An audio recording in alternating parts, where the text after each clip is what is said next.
It's funny because people have been attacking me and in some ways attacking John for Yeah, I saw defending that. me, which I always thank John. I thank John for defending me, but they attack me and they think that I'm trying to like I'm tricking, like I'm trying to trick people and I'm trying to make them understand that trying to like infiltrate ancient thinking into the modern world and like there's this trick or thinking. I'm like, no, dude, there's no trick. I think the ancients understood the world better than you. I really do Mm. believe that. And that's the reality I'm trying to bridge. I'm trying to get you into their way of thinking, not the opposite, not the other way Yes. around, right? I'm not trying to camouflage ancient thinking and trying to adapt it to the modern world. Like I really do think that the saints and the ancients had a better understanding of what motivates humans and how these agencies function and how they manifest themselves on others. So yeah. But it makes sense though, because if you think about it, before science is a very particular breaking down its abstraction, pulls something out of its context. If your symbolic way of thinking before that, it means that a symbol when it first appears is the most efficient means, if you want to think about in those terms, of understanding a phenomena. So if they're using this way of thinking, those overarching things, those overarching explanations, let's say, those things are going to be more effective now because the stuff that we're dealing with, past classicalism, past Newton, now we're dealing with the high-end complex phenomena. And that's, of course, going to be better for a symbol Mm-hmm. to because they were explaining things and understanding things in that all-encompassing way with symbolism. Yeah.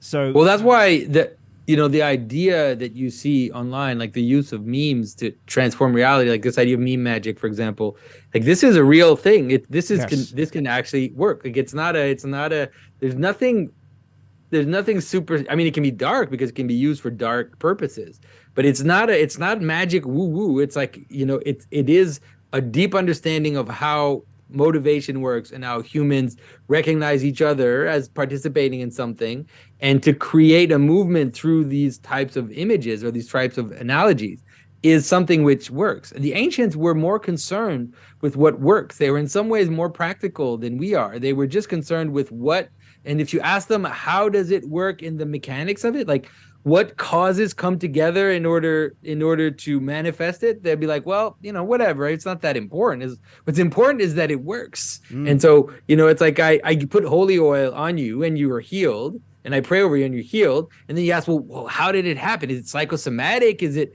blah, blah, blah, blah, blah? It's like, That's just dude, all that matters is that the person's healed. Like the other stuff, I mean, it's fine to if you want to spend your time on that, but it's not the real point.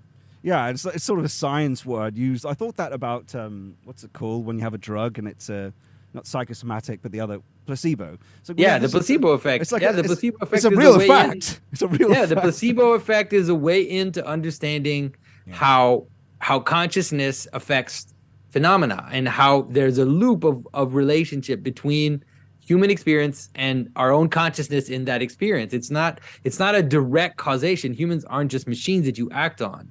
And so, but in a way, like I think that what could be interesting, and I don't know if it's going to happen, but like there is a way in which the discovery of the mechanical causes does increase power.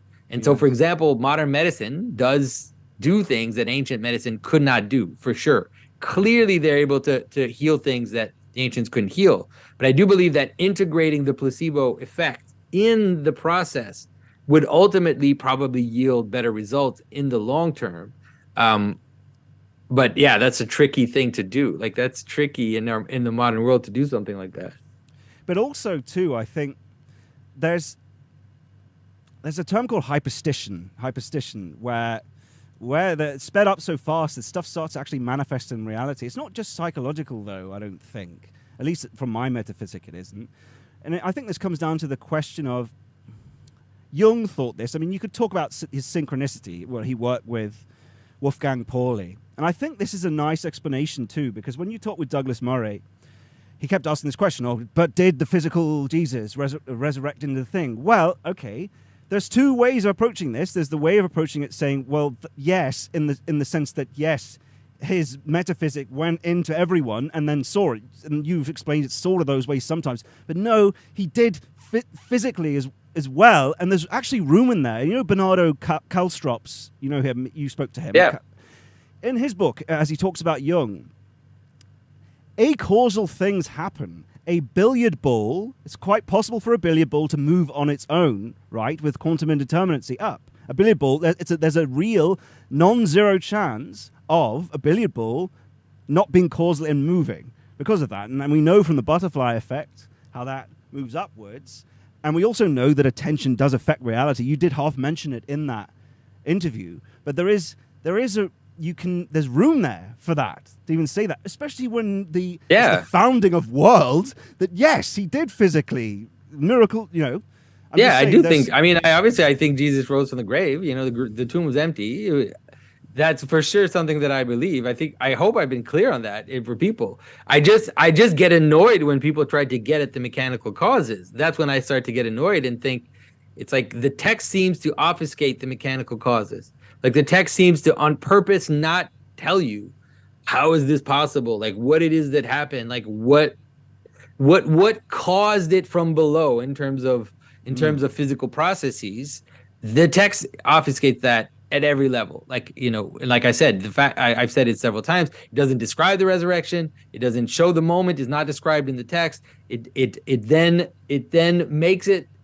describes a body that is not recognized by those that knew him and loved him. It then describes a body that, that like appears in the room, and it's like, this is clearly not exactly the same body as it's there's something in terms of the mechanical cause which is not being described here, like not being clearly described. And so to me, it's mostly in some ways the way to avoid the problem of being obsessed by that question. But obviously I do believe that Jesus rose from the grave, like that his body rose. But I'm a Christian. But what I'm saying is that there is an empirical scientific room there for that to happen acausally. If you look into Wolfgang Pauli, Jung, and Bernardo Kahlstrup in his book, there's room there for that anyway. So and that's an acausal theory. I know people don't love Jung's theory on that. I'm not saying I'm full behind. I'm just saying that for people like Douglas Murray, who are full-on materialists, like, well, here's this that says such a thing, especially in the founding of world, because it is the founding of world. Even if you look into the material, okay, well, the world's this 1,000 years old. Well, the founding of world was that time. Yeah. That's why I brought up the Big Bang in the situation of that discussion, which is that he said something so improbable, completely improbable happening. And I'm like, well, your whole world is based on something absolutely mathematically impossible, which is the Big Bang. But your whole reality is based on this idea.